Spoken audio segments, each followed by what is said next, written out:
Well, this European mission, it was one part forward-looking, the other part looking to the past, which meant a visit to Sednaya Prison, a symbol of Assad's brutal regime where tens of thousands of Syrians disappeared. Now, the prison north of the capital Damascus was one of the first places liberated by the rebels. Human rights observers estimate that 30,000 detainees were killed there since the beginning of the Syrian civil war in 2011. Many others were tortured there. Now, some who survived have been reunited with friends and family after being detained for years. DW's Ibrahim and Rama Jarmakani in Damascus, they've been talking to a former detainee. A family reunited. Father, mother, and son kept apart for years by a brutal regime. That brutality echoes here in their home in Damascus. I do not forgive the regime. Why would I forgive them? They treated us like animals. I hated going to visit my own son. When he called me so his father could pick him up, I couldn't believe it. They told me, "It's your son, Ali." I couldn't believe it. I couldn't believe that was really his voice. I couldn't.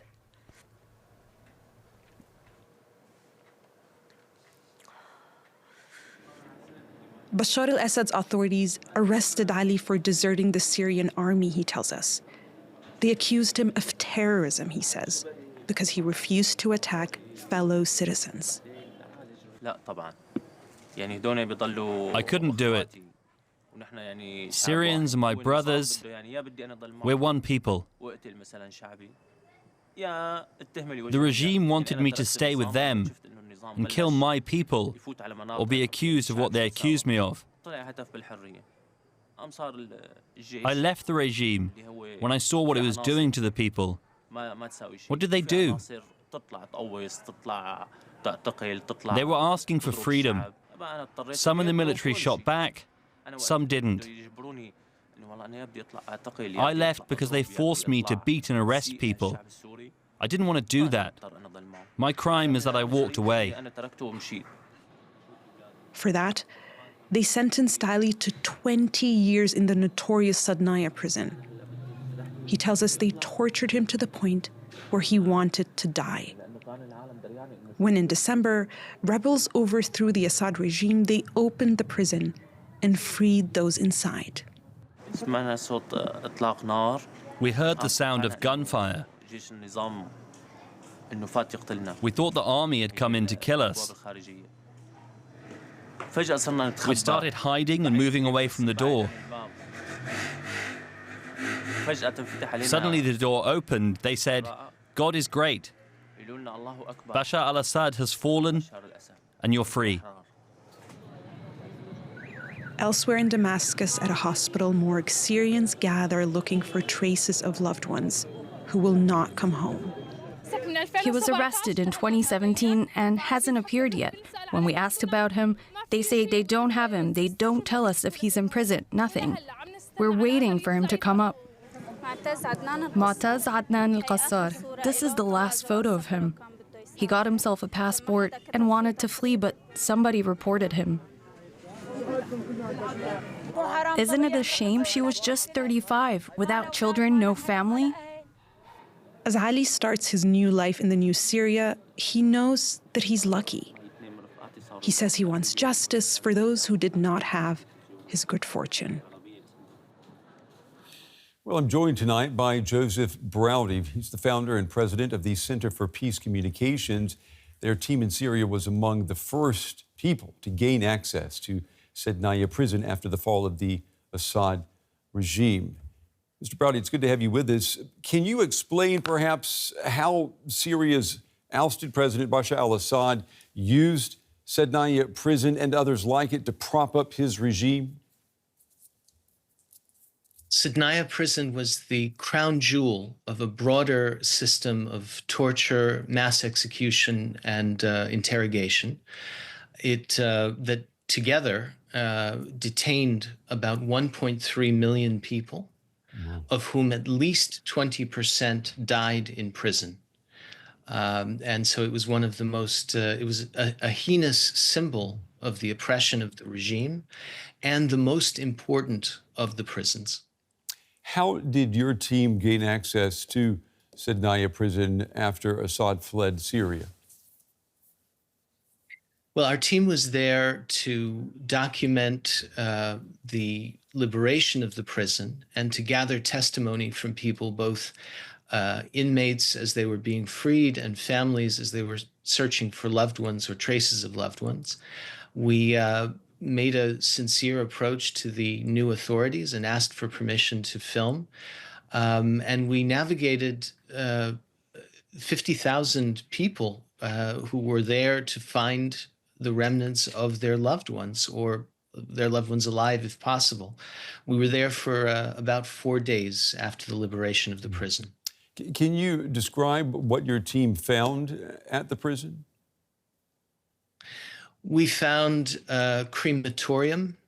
We found a vast metal press, many tons of weight that were used to essentially liquefy bodies. We found bags and bags of bones, clothes and shoes belonging to the dead, torture devices, cells of solitary confinement in which people were kept in very awkward positions for years of their lives, and the prisoners themselves as they were being released. I mean, what you're describing here, these are, unimaginable atrocities. The scale of the atrocities, though, as we understand it, went far beyond the prison system, didn't it?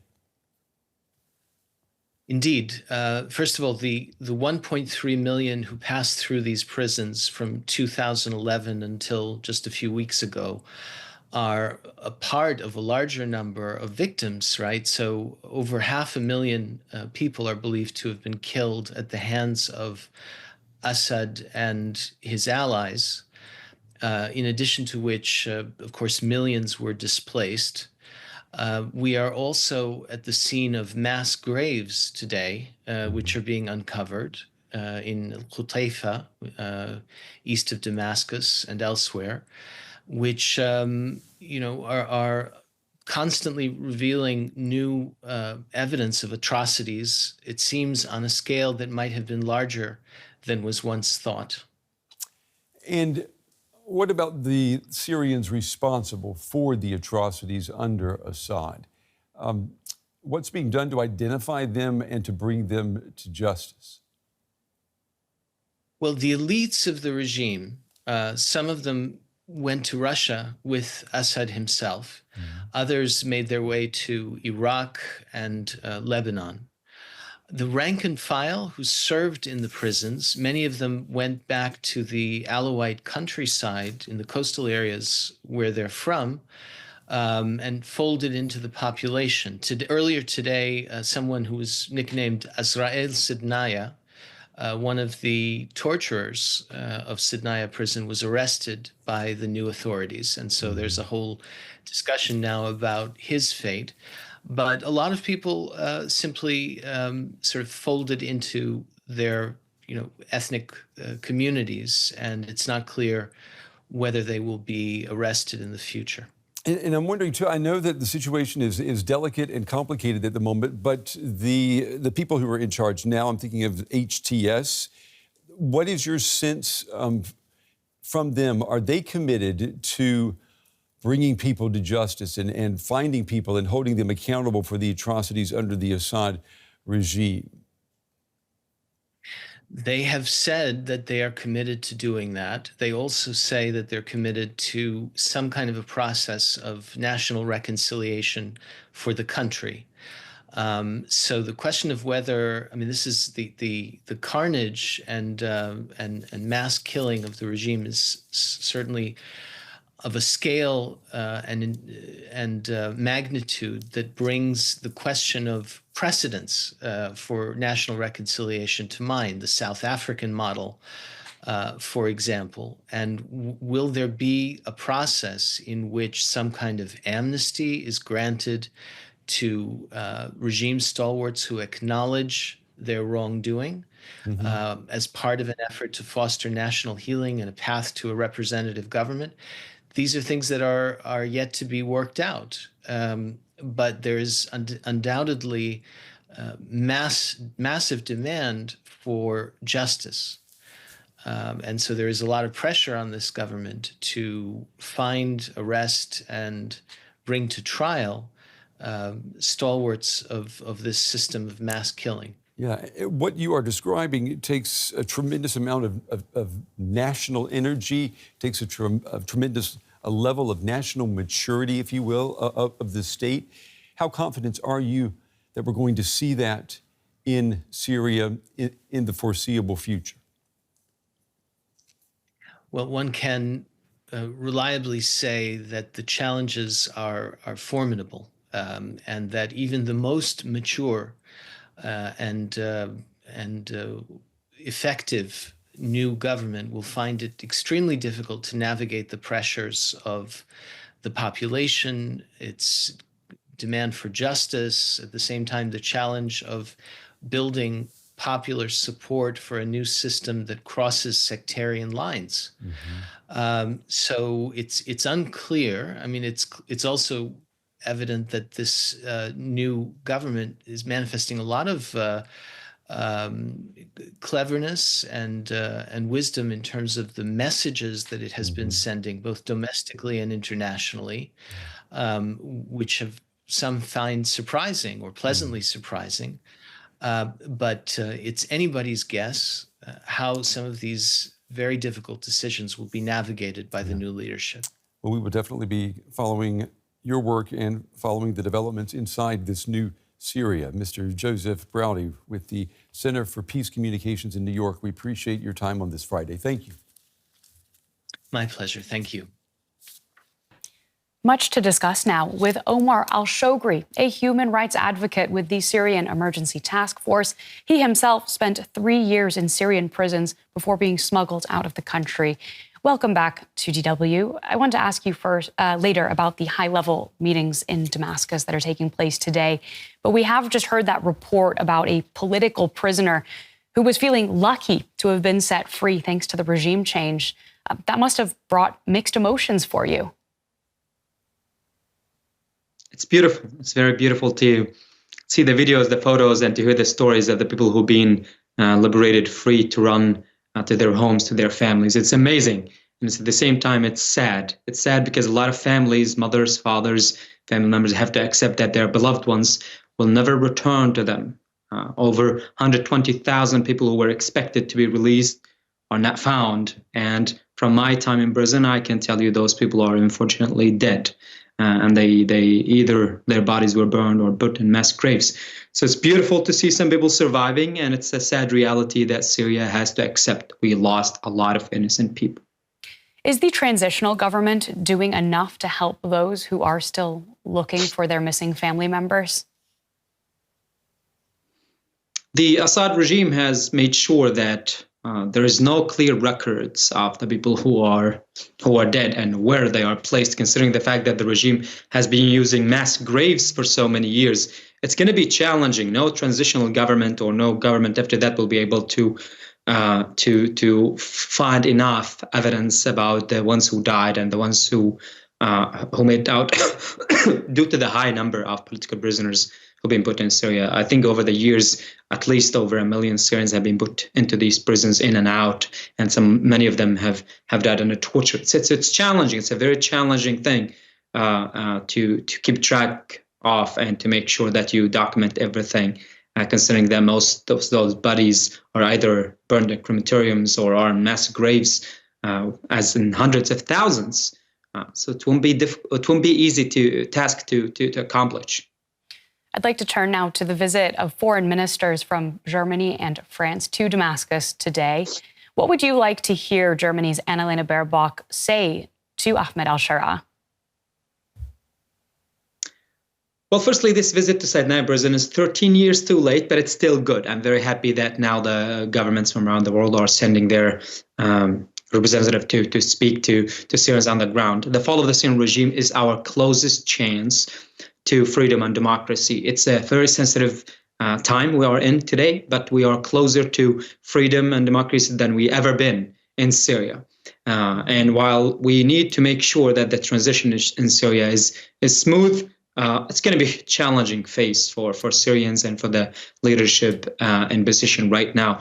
I think it's very necessary that the Minister of Foreign Affairs of Germany talks and point at the fact that 1 million Syrians are in Germany, and there is no way that we can avoid having relationship between Germany and Syria, because a lot of Syrians will return and a lot of them will stay in Germany and will be flying forth and back. It's very important that Syria and Germany establish strong relationships in the future, and also if Germany plays a positive role in the transition in Syria, coming with actually the will to help, not to influence anything, to gain any profit and any form of profit. It's very important that Germany plays their. If they actually wanted to help the European Union, to help the Syrians return back home to Syria, we need to make sure that Syria gets what it needs today, because the Syrian regime, the Assad regime was an obstacle, and this obstacle doesn't exist anymore.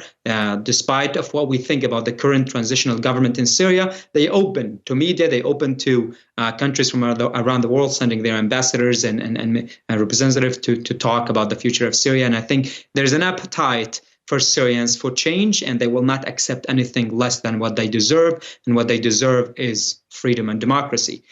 So Germany, I think, will play a big role in the future of Syria, considering what happened in the last 13 years. And in addition to the importance of just establishing that point of contact between Syria and Germany, are there specific points where you think the EU could be influential in working with the transitional government in Syria that they would like to see come to light? Of course, there are many things that we lack in Syria. Firstly, we have to think about the ones who've been murdered. We have mass graves, and we need experts, and we need organizations, and we need some funding in order for us to be able to know who is actually dead. Who can we find? And then there's, in terms of the rebuilding of Syria, there are sanctions that need to be lifted in order for Syria and Syrians to be able to breathe. I think it's very important to stay skeptical until we have a real government in place, but yet we need to understand that it's very necessary to lift the sanctions to allow the Syrians to breathe and to allow aid to come in from all different countries around the world, and families to rebuild their homes and so on. And it's very important that we aid Syria in all the sectors that's needed. The medical sector is destroyed. The educational sector is destroyed. You have to think that the infrastructure of Syria is destroyed. At least 80 to 90% is fully destroyed. So Syria needs help in all possible ways. Unfortunately, and fortunately, now we have the opportunity to help for the first time. And if we really want to avoid another wave of millions of refugees coming to Europe, we have to make sure that Syria reach the level of stability that needed, that attracts people to stay and people to actually return to Syria. And I think Europe, considering the connection that's been built with Syria in the last many years with the refugees, will play a very important role, and it has to play a very important role unless they want things to go south in Syria, and that will impact the security of Europe as well. Omar, thank you so much for joining us today on DW. That is Omar Alshogre with the Syrian Emergency Task Force. Thank you.